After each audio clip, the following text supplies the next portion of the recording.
Discontent has begun to grow in Russia due to economic hardship and new sanctions.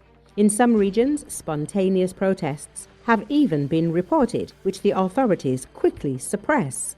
For example, workers at a nuclear facility rioted over unpaid wages.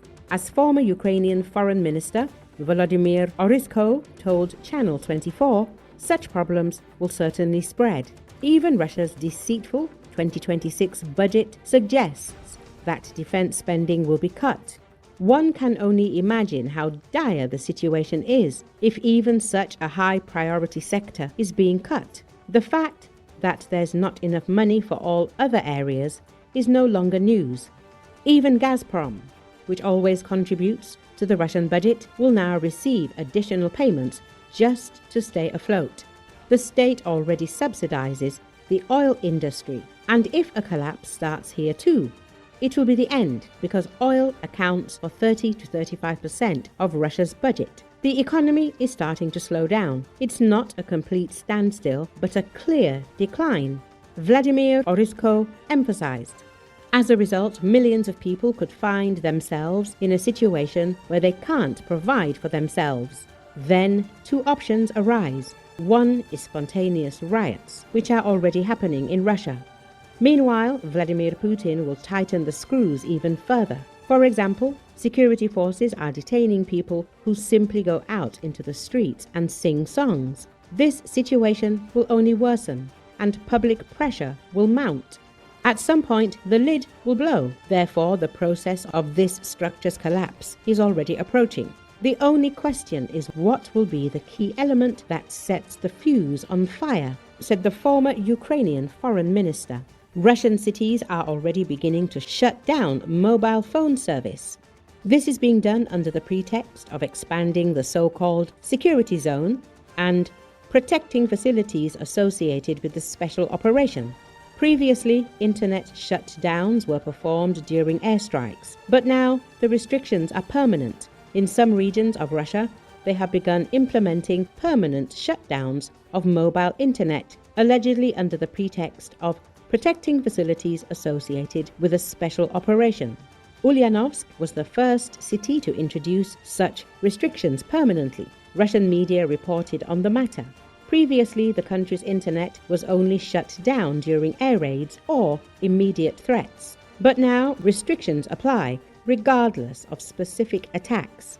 The reason cited is the decision by local authorities to expand so-called security zones around military and strategic facilities. In Russia, this is formally justified by the fight against Ukrainian drones, which allegedly can use mobile phone signals for orientation. Thus, the federal government expanded the boundaries of safety zones to include residential areas, offices, and social institutions. However, the specific area where internet service is being shut down and not being disclosed for security reasons. This increases people's dissatisfaction with the government.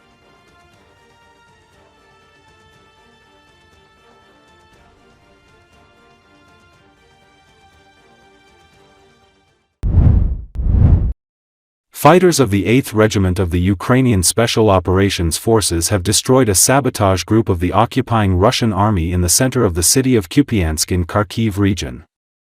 The Russian saboteurs who entered the city took up positions in one of semi-destroyed buildings. The Ukrainian fighters attacking the area cleared the building of Russian soldiers using small arms, hand grenades, and also anti-tank mines.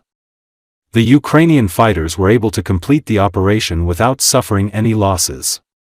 Viktor Trihobov, head of the communications department of the Joint Forces Group, said that Russian invading forces are trying to hold positions in the northern districts of Kupyansk in Kharkiv region, while Ukrainian units have in recent days actively conducted counterattacks, driving the enemy out of fortified positions.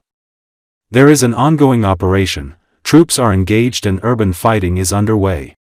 Currently, the Russians are directly in the northern districts of the city, trying to hold positions against Ukrainian counteractions, while the Ukrainians have been quite effectively attempting to push them out in recent days, the spokesperson said. Trihobov noted that logistics for accessing Kupyansk are extremely difficult for both Ukrainian units and the enemy. Every attempt to get there is a very large task, even for an infantry group. If we're talking about transport, it's even more complicated, he emphasized. According to the spokesperson, drones and assault infantry play a significant role in the fighting. There are many drones lying along the roads and fiber optic lines, just waiting for something to pass by, so the main pressure now falls on the shoulders of assault infantry on both sides, as well as on general infantry and the effectiveness of the UAV operators, Trehabov explained. He also highlighted the impact of aviation and the use of guided bombs, noting that the region's proximity to the Russian border complicates the situation.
Ukrainian forces launched another powerful strike against targets in Russia last night.